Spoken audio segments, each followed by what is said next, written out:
ইতিহাসের পাতা খুললেই আমরা দেখতে পাই এক একটি সাম্রাজ্যের উত্থান আর পতনের গল্প। সুমেরীয় সভ্যতার প্রথম দিকের কাহিনী থেকে শুরু করে সোভিয়েত ইউনিয়নের আধুনিক ইতিহাস, প্রতিটি সাম্রাজ্য রেখে গেছে তাদের নিজস্ব ছাপ, তাদের নিজস্ব গল্প। এই গল্পগুলো শুধু ইতিহাস নয়, এগুলো আমাদের বর্তমানকে বুঝতে সাহায্য করে, ভবিষ্যতের পথ দেখায়। ভয়েস অব বুকসের সভ্যতা আর সাম্রাজ্যের গল্প সিরিজে আমরা আপনাদের নিয়ে যাব সময়ের এক মহা যাত্রায়, যেখানে প্রতিদিন আমরা জানব এক একটি সাম্রাজ্যের উত্থান, তাদের সাফল্য, তাদের সংগ্রাম আর তাদের পতনের কারণগুলো। জানুন সেই সব ইতিহাস যা আপনি হয়তো কখনো শোনেননি, হয়তোবা জানতেন না এর কিছুই। আপনি প্রস্তুত তো? চলুন ইতিহাসের এই মহাযাত্রায় আমাদের সঙ্গী হন আর আবিষ্কার করুন দুনিয়ার সাম্রাজ্যগুলোর অজানা অধ্যায়।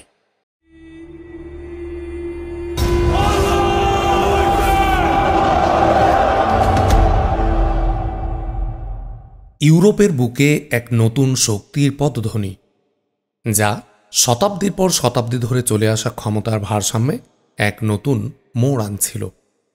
এই শক্তি ছিল এক স্বপ্ন, এক উচ্চাকাঙ্ক্ষা, যা মাটির গভীরে লুকানো সম্পদ আর মানুষের অদম্য ইচ্ছা শক্তির উপর ভর করে গড়ে ওঠা। এর আগমন ছিল যেমন অভাবনীয়, তেমনি এর পতন ছিল নাটকীয়, যেন এক ঝলমলে উল্কা যা রাতের আকাশকে আলোকিত করে হঠাৎই মিলিয়ে যায়। এ গল্প শুধু একটি সাম্রাজ্যের নয়, এ গল্প মানবজাতির উত্থান পতনের চিরন্তন নাটকের এক প্রতিচ্ছবি, যেখানে পার্থিব ক্ষমতা ক্ষণস্থায়ী আর মানুষের প্রতিটি পদক্ষেপের ফলাফল সুদূর প্রসারী। চলুন আজকে সভ্যতা আর সাম্রাজ্যের গল্পে আমরা শুনব জার্মান সাম্রাজ্যের উত্থান আর পতনের কাহিনী। এই গল্পের শুরু 1871 খ্রিস্টাব্দে। ইউরোপের মানচিত্রটা তখন ছিল যেন এক ভাঙা আয়নার টুকরো। ছোট ছোট রাজ্য, প্রিন্সডম আর ডিউকডম মিলেমিশে একাকার। এর কেন্দ্রে ছিল জার্মানভাষী অঞ্চল, যা ছিল রাজনৈতিকভাবে বিচ্ছিন্ন, কিন্তু এই বিচ্ছিন্নতার মাঝেও এক স্বপ্ন দানা বাঁধছিল, এক ঐক্যবদ্ধ জার্মানির স্বপ্ন। এই স্বপ্নকে বাস্তবে রূপ দিতে এগিয়ে এলেন প্রুশিয়ার লৌহ মানব চ্যান্সেলর অটো ভন বিসমার্ক। তার তীক্ষ্ণ বুদ্ধি, অদম্য সাহস আর কূটনৈতিক দূরদর্শিতা ছিল কিংবদন্তি। তিনি জানতেন এই ঐক্য আসবে শুধু কথার ফুলঝুরিতে নয়, আসবে রক্ত আর লোহার পথ ধরে। তার সুপরিকল্পিত কৌশল ছিল ধাপে ধাপে জার্মান ঐক্যকে বাস্তবে রূপ দেয়া। বিসমার্কের প্রথম চাল ছিল 1864 সালের ড্যানিশ যুদ্ধ। ডেনমার্কের সাথে স্লেজভিগ এবং হলস্টেইন প্রদেশের নিয়ন্ত্রণ নিয়ে বিবাদ ছিল এর মূল কারণ। প্রুশিয়া আর অস্ট্রিয়া জোট বাঁধল ডেনমার্কের বিরুদ্ধে। এই যুদ্ধে ডেনমার্ক তার 1/3 ভূখণ্ড এবং 40% জনসংখ্যা হারায়। এটি ডেনমার্কের জন্য ছিল এক জাতীয় ট্রমা, কিন্তু একই সাথে এটি আধুনিক ডেনমার্কের জন্ম দেয়, যেখানে জনগণ নিজেদের সংগঠিত করে নতুন করে গড়ে তোলার প্রেরণা পেয়েছিল। এই যুদ্ধ বিসমার্কের প্রথম বিজয় ছিল, যা প্রুশিয়ার সামরিক শক্তি এবং কূটনৈতিক সক্ষমতার প্রথম প্রমাণ। মাত্র 2 বছর পর 1866 সালে স্লেজভিগ হলস্টেইন নিয়ে প্রুশিয়া আর অস্ট্রিয়ার মধ্যে বেঁধে গেল 7 সপ্তাহের এক যুদ্ধ। এই যুদ্ধ ছিল জার্মান ভূখণ্ডে কে নেতৃত্ব দেবে তার চূড়ান্ত পরীক্ষা। প্রুশিয়ার সামরিক বাহিনী হেলমুথ ভন মলটকের নেতৃত্বে উন্নত রেল, লজিস্টিক্স এবং উন্নত অস্ত্রের সাহায্যে অস্ট্রিয়ানদের কোনিগ্রাদ যুদ্ধে পরাজিত করে। এই পরাজয় অস্ট্রিয়ার জার্মান বিষয়ক প্রভাবকে খর্ব করে দেয় এবং প্রুশিয়াকে উত্তর জার্মান কনফেডারেশনের নেতৃত্বে নিয়ে আসে। প্রুশিয়া বেশ কিছু নতুন এলাকা অধিগ্রহণ করে, যা তার সামরিক শক্তিকে আরও 3 গুণ বাড়িয়ে দেয়। এই যুদ্ধগুলো কেবল জার্মানির মানচিত্রই বদলায়নি, ইউরোপের ক্ষমতার ভারসাম্যে এক বড় পরিবর্তন এনে দিয়েছিল, জার্মানিকে এক নতুন শক্তিশালী মহাদেশীয় শক্তিতে পরিণত করেছিল। বিসমার্কের শেষ এবং সবচেয়ে গুরুত্বপূর্ণ চাল ছিল ফ্রান্সের সাথে যুদ্ধ করা। 1870 সালে স্প্যানিশ সিংহাসনের উত্তরাধিকার নিয়ে একটি কূটনৈতিক বিতর্কের জের ধরে এ যুদ্ধ শুরু হয়, যা বিসমার্কের কৌশলগত কারসাজিও ছিল। ফরাসি সম্রাট তৃতীয় নেপোলিয়নকে সেডানের যুদ্ধে পরাজিত করে বন্দী করা হয়। এই বিজয় জার্মান রাজ্যগুলোকে এক পতাকার নিচে নিয়ে আসে। 1871 সালের 18 জানুয়ারি ফ্রান্সের প্যারিসে অবস্থিত ভার্সাই প্রাসাদের আয়না কক্ষে প্রুশিয়ার রাজা উইলহেলম প্রথমকে জার্মান সম্রাট বা কাইজার ঘোষণা করা হয়। এভাবেই জন্ম নেয় জার্মান সাম্রাজ্য। ফ্রান্সকে আলসেস লোরেন ছেড়ে দিতে হয় এবং বিশাল ক্ষতিপূরণ দিতে বাধ্য করা হয়, যা ফ্রান্সের মনে প্রতিশোধের এক গভীর আগুন জ্বালিয়ে তোলে। 1871 সালের পর নবগঠিত জার্মান সাম্রাজ্য যেন এক নতুন প্রাণশক্তি নিয়ে জেগে ওঠে, শিল্প ও অর্থনীতিতে এক অভাবনীয় গতি অর্জন করে। এটি ছিল দ্বিতীয় শিল্প বিপ্লবের স্বর্ণযুগ, যেখানে জার্মানি শুধু ব্রিটেনের সাথে পাল্লা দেয় না, অনেক ক্ষেত্রে তাদের ছাড়িয়েও যায়। কার্ল বেঞ্জের মোটরগাড়ি আবিষ্কার কিংবা গটলিব ডাইমলারের উদ্ভাবন পরিবহন ব্যবস্থা বিপ্লব এনে দেয়। বিএএসএফ এবং বায়ারের মতো প্রতিষ্ঠানগুলো নতুন নতুন রাসায়নিক পণ্য উৎপাদন শুরু করে। একসময় কয়লার বর্জ্য হিসাবে বিবেচিত কোল টার থেকে অ্যানিলিন আবিষ্কার এবং তা থেকে কৃত্রিম রং তৈরি জার্মানিকে এ শিল্পে একচেটিয়া আধিপত্য এনে দেয়। এমনকি সার ও বিস্ফোরক তৈরিতে ব্যবহৃত অ্যামোনিয়া সংশ্লেষণের হেবারবস প্রক্রিয়া 1913 সালে জার্মানির রাসায়নিক শিল্পকে আরও শক্তিশালী করে তোলে, যার সামরিক প্রয়োগও ছিল। ওয়ার্নার ভন সিস্টেমের প্রথম ইলেকট্রনিক জেনারেটরের হাত ধরে বিদ্যুৎ সরবরাহ ব্যবস্থা দ্রুত সম্প্রসারিত হতে থাকে। 1884 সালে বার্লিনে প্রথম রাস্তার মধ্যে আলো জ্বলে ওঠে, যা আধুনিক নগর ব্যবস্থার প্রতীক হয়ে দাঁড়ায়। বেসেমার প্রক্রিয়া এবং ওপেন হার্থ ফার্নেস এর মতো উদ্ভাবন স্পাত উৎপাদনকে সহজ ও সাশ্রয়ী করে তোলে, যা বৃহৎ সেতু, রেলপথ, আকাশচুম্বী অট্টালিকা এবং সামরিক সরঞ্জাম তৈরিতে অপরিহার্য ছিল। 1893 সালের মধ্যে জার্মানির স্পাত উৎপাদন ব্রিটেনের চেয়ে বেশি হয়ে যায় এবং 1914 সালের মধ্যে তা ব্রিটেনের দ্বিগুণেরও বেশি হয়। এ সময়ে জার্মানির অর্থনীতি কৃষিভিত্তিক থেকে শিল্পভিত্তিক অর্থনীতিতে রূপান্তরিত হয়। শিল্পান্নয়নের ফলে গ্রাম থেকে শহরে মানুষের ব্যাপক স্থানান্তর শুরু হয়, যার ফলে শহরগুলোর জনসংখ্যা দ্রুত বৃদ্ধি পেতে থাকে। 1872 সালে যেখানে মাত্র 8টি শহরে 1 লক্ষের বেশি জনসংখ্যা ছিল, 1910 সালে তা বেড়ে 48টিতে দাঁড়ায়।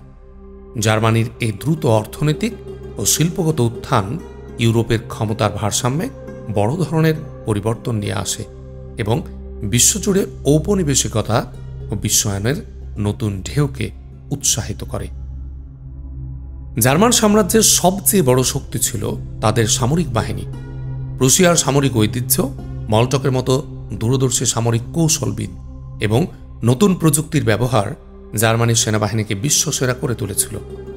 হেলমুট ভন মলটক ছিলেন জার্মান জেনারেল স্টাফের প্রধান, যিনি প্রুশিয়ান সামরিক কাঠামোকে আধুনিকরণে নেতৃত্ব দিয়েছিলেন। তিনি স্লিফেন পরিকল্পনার উন্নয়নের গুরুত্বপূর্ণ ভূমিকা রাখেন, যা প্রথম বিশ্বযুদ্ধে জার্মানির মূল যুদ্ধ কৌশল ছিল। 1870 থেকে প্রথম বিশ্বযুদ্ধের শুরু পর্যন্ত জার্মানির সামরিক সেনাবাহিনীতে মেশিনগান, উন্নত ইনফ্যান্ট্রি রাইফেল এবং আর্টিলারি সহ অস্ত্রের প্রযুক্তিগত উন্নয়ন ছিল অসাধারণ। কাইজার উইলহেলম দ্বিতীয়ের অধীনে জার্মানি নৌবাহিনীর সম্প্রসারণে মনোযোগ দেয়। অ্যাডমিরাল আলফ্রেড ভন টিরপিৎজ ছিলেন এই প্রধান স্থপতি। তার টিরপিৎজ পরিকল্পনা ছিল জার্মানিকে নৌশক্তিতে বিশ্বের দ্বিতীয় বৃহত্তম শক্তি হিসাবে গড়ে তোলা, যা ব্রিটেনের রয়্যাল নেভির সাথে প্রতিদ্বন্দ্বিতা করতে পারে। 1914 সাল নাগাদ জার্মানির কাছে আধুনিক ড্রেনট যুদ্ধজাহাজ, ব্যাটল ক্রুজার এবং সাবমেরিন সহ বিশ্বের দ্বিতীয় বৃহত্তম নৌবাহিনী ছিল।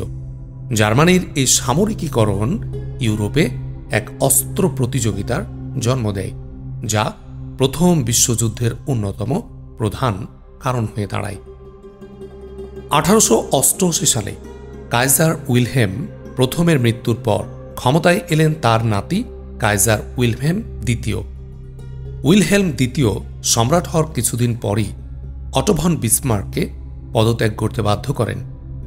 বিসমার্কের দীর্ঘ 30 বছরের জার্মান রাজনীতিতে আধিপত্যের অবসান ঘটে। এই পদত্যাগ জার্মানির কূটনীতিতে এক বিশৃঙ্খলা সৃষ্টি করে। কাইজারের অস্থির আচরণ একের পর এক ভুল করতে থাকে এবং কাইজারের এই ভুলগুলো জার্মানিকে এমন এক পথে ঠেলে দেয় যা তাকে প্রথম বিশ্বযুদ্ধের দ্বার প্রান্তে নিয়ে আসে। তার উচ্চাকাঙ্ক্ষা এবং কূটনৈতিক অদক্ষতা জার্মানির জন্য বন্ধু ও মিত্রদের হারানোর কারণ হয়ে দাঁড়ায়, যা তাকে যুদ্ধের সময় প্রতিকূল পরিস্থিতির মুখোমুখি করে দেয়। 1914 সালের গ্রীষ্মকাল। ইউরোপের বুকে তখন চাপা উত্তেজনা, যা যে কোনো মুহূর্তে বিস্ফোরিত হতে পারত। সেই বিস্ফোরণের সূত্রপাত হল এক মর্মান্তিক হত্যাকাণ্ডের মধ্য দিয়ে। 28 জুন 1914 সাল অস্ট্রিয়া হাঙ্গেরির সিংহাসনে উত্তরাধিকারী আর্চডিউক ফ্রান্স ফার্দিন্যান্দ এবং তার স্ত্রী সোফি বসনিয়ার সারায়েভোতে এক পরিদর্শনে গিয়েছিলেন। সেখানেই 19 বছর বয়সী সার্বিয়ান জাতীয়তাবাদী গাভরিলো প্রিন্সিপের গুলিতে তারা নিহত হন। এ হত্যাকাণ্ড ছিল এক স্ফুলিঙ্গ, যা ইউরোপের দীর্ঘদিনের সঞ্চিত উত্তেজনাকে দাবানলে পরিণত করে। অস্ট্রিয়া হাঙ্গেরি এই হত্যাকাণ্ডের জন্য সার্বিয়াকে দায়ী করে এবং জার্মানির ব্ল্যাঙ্ক চেক তথা পূর্ণ সমর্থন পেয়ে সার্বিয়াকে একটি কঠোর আলটিমেটাম দেয়। সার্বিয়া অধিকাংশ শর্ত মেনে নিলেও অস্ট্রিয়ান পুলিশকে তদন্তে অংশ নিতে রাজি না হয় অস্ট্রিয়া হাঙ্গেরি 28 জুলাই 1914 সালে সার্বিয়ার বিরুদ্ধে যুদ্ধ ঘোষণা করে। এই ঘোষণা ছিল এক ডমিনো প্রক্রিয়ার সূচনা। সার্বিয়ার রক্ষক হিসাবে রাশিয়া 30 জুলাই তার সৈন্য সমাবেশ শুরু করে। জার্মানি 1 আগস্ট রাশিয়ার বিরুদ্ধে যুদ্ধ ঘোষণা করে এবং 3 আগস্ট ফ্রান্সের বিরুদ্ধে যুদ্ধ ঘোষণা করে। জার্মানির নিরপেক্ষ বেলজিয়াম আক্রমণ, যা স্লিফেন পরিকল্পনার অংশ, 4 আগস্ট ব্রিটেনকে যুদ্ধে টেনে আনে। এভাবে শুরু হয় প্রথম বিশ্বযুদ্ধ, যা সমগ্র বিশ্বকে এক ভয়াবহ সংঘাতের মুখে ঠেলে দেয়। পশ্চিম ফ্রন্টে জার্মানির মূল লক্ষ্য ছিল স্লিফেন পরিকল্পনা অনুযায়ী বেলজিয়াম হয়ে ফ্রান্সকে দ্রুত পরাজিত করা, কিন্তু সেপ্টেম্বরের প্রথম দিকে মার্নের যুদ্ধে ফরাসি ও ব্রিটিশ বাহিনীর সম্মিলিত প্রতিরোধ জার্মান অগ্রযাত্রাকে থামিয়ে দেয়। এই যুদ্ধে 4 বছরের দীর্ঘ ফ্রেঞ্চ যুদ্ধের সূচনা হয়, যা পশ্চিম ফ্রন্টকে এক ভয়াবহ অচলাবস্থায় নিয়ে আসে। ভার্দুনের যুদ্ধ এবং সোমের যুদ্ধ ছিল এই ফ্রন্টের সবচেয়ে রক্তক্ষয়ী যুদ্ধগুলোর মধ্যে অন্যতম, যেখানে উভয় পক্ষে লক্ষ লক্ষ হতাহত হয়। পূর্ব ফ্রন্টে জার্মানি ও অস্ট্রিয়া হাঙ্গেরির মূল প্রতিপক্ষ ছিল রাশিয়া। 1914 সালের অগস্টে ট্যানেনবার্গের যুদ্ধে জার্মান বাহিনী রাশিয়ান দ্বিতীয় সেনাবাহিনীকে সম্পূর্ণভাবে পরাজিত করে এবং মাসুরিয়ান লেকসের যুদ্ধে রাশিয়ান প্রথম সেনাবাহিনীকে পূর্ব প্রুশিয়া থেকে বিতাড়িত করে। 1915 সালে জার্মান অস্ট্রিয়ান বাহিনী রাশিয়াকে পোল্যান্ড, বেলারুশ এবং বাল্টিক অঞ্চল থেকে পিছু হটতে বাধ্য করে। যুদ্ধ যত দীর্ঘায়িত হল, জার্মানির উপর চাপ তত বাড়তে শুরু করল। মিত্রশক্তির নৌ অবরোধ জার্মানির খাদ্য ও সরবরাহ ব্যবস্থায় গুরুতর সংকট তৈরি করে দেয়। 1918 সালের বসন্তকালীন আক্রমণ জার্মানির শেষ মরিয়া চেষ্টা ছিল, যা প্রাথমিক সাফল্য পেলেও বিশাল সংখ্যক হতাহতের প্রায় 10 লক্ষ এই কারণে ব্যর্থ হয় এবং জার্মান সৈন্যদের মনোবল ভেঙে দেয়। অন্যদিকে মার্কিন যুক্তরাষ্ট্রের যুদ্ধে যোগদান মিত্রশক্তির শক্তিকে বহুগুণ বাড়িয়ে দেয়। যুদ্ধের দীর্ঘসূত্রিতা এবং অর্থনৈতিক সংকট জার্মান সমাজে ব্যাপক অস্থিরতা সৃষ্টি করে লক্ষ লক্ষ সৈন্য ও বেসামরিক মানুষ মারা যায়। দেশের ঋণ বিলিয়ন মার্কে পৌঁছায় এবং স্বর্ণের রিজার্ভ ফুরিয়ে যায়। জনগণের মধ্যে অসন্তোষ বাড়তে থাকে। ধর্মঘট বিদ্রোহ শুরু হয়। 1918 সালের অক্টোবরে কিয়েলের নৌ বিদ্রোহ জার্মান বিপ্লবের সূচনা করে। সামরিক বাহিনীর সমর্থন হারানোর পর 9 নভেম্বর 1918 সালে কাইজার উইলহেম দ্বিতীয় সিংহাসন ত্যাগ করেন এবং হল্যান্ডে পালিয়ে যান। এভাবে 500 বছরের পুরনো হোহেনজোলান রাজবংশের এবং মাত্র অর্ধ শতাব্দীর জার্মান সাম্রাজ্যের পতন ঘটে যায়। প্রথম বিশ্বযুদ্ধের পরই জার্মান সাম্রাজ্যের পতন ঘটে। কাইজার উইলহেলম দ্বিতীয়ের সিংহাসন ত্যাগের পর জার্মানি ওয়েমার প্রজাতন্ত্র নামে এক নতুন রাজনৈতিক সত্তা হিসাবে আত্মপ্রকাশ করে। কিন্তু এ নতুন রাষ্ট্রের জন্ম হয়েছিল এক পরাজিত বিধ্বস্ত জাতির ধ্বংসস্তূপের উপর। 1919 সালের 28 জুন জার্মানি ও মিত্র শক্তির মধ্যে ভার্সাই চুক্তি স্বাক্ষরিত হয়, যা আনুষ্ঠানিকভাবে প্রথম বিশ্বযুদ্ধের সমাপ্তি ঘটায়। এই চুক্তি জার্মানির উপর অত্যন্ত কঠোর শর্ত আরোপ করে। যুদ্ধাপরাধ ধারা অনুযায়ী জার্মানিকে যুদ্ধের সম্পূর্ণ দায়ভার নিতে বাধ্য করা হয়। জার্মানিকে তার 13 ভাগ ভূখণ্ড এবং 12 ভাগ জনসংখ্যা মিত্রশক্তির কাছে ছেড়ে দিতে হয়, যার মধ্যে 48 ভাগ লোহার উৎপাদন এবং প্রচুর কয়লার খনি ছিল, যা তার অর্থনৈতিক শক্তিকে মারাত্মকভাবে সীমিত করে। জার্মান সেনাবাহিনীকে 1 লক্ষ সৈন্য এবং নৌবাহিনীকে 15,000 নাবিকের মধ্যে সীমাবদ্ধ করা হয়। এই চুক্তি জার্মান জনগণের কাছে ছিল চরম অপমানজনক এবং ডিকটেট হিসেবে বিবেচিত। নতুন ওয়েমার প্রজাতন্ত্রে এই চুক্তি স্বাক্ষরের জন্য নভেম্বর ক্রিমিনালস হিসাবে আখ্যায়িত করা হয়। ভার্সাই চুক্তির শর্তাবলী জার্মানির রাজনৈতিক ও অর্থনৈতিক স্থিতিশীলতার জটিলতা সৃষ্টি করে এবং দ্বিতীয় বিশ্বযুদ্ধের অন্যতম প্রধান কারণ হিসাবে বিবেচিত হয়। এটি কেবল একটি সাম্রাজ্যের পতনই নয়, বরং এক নতুন বিশ্ব ব্যবস্থার জন্ম দেয়, যেখানে পুরনো সমস্যাগুলো নতুন রূপে ফিরে আসে।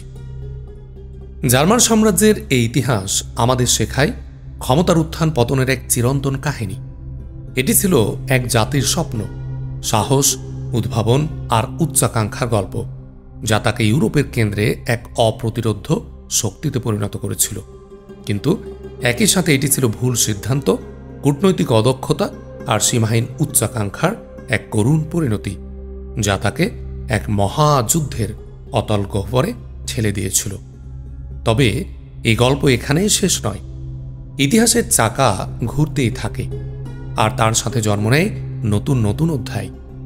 জার্মান সাম্রাজ্যের পতনের পর বিশ্ব দেখেছিল আরও এক নতুন শক্তির উত্থান, এক প্রজাতন্ত্র থেকে সমাজতান্ত্রিক বিশ্বের অন্যতম কেন্দ্রে রূপান্তরিত হওয়া এক বিস্ময়কর কাহিনী।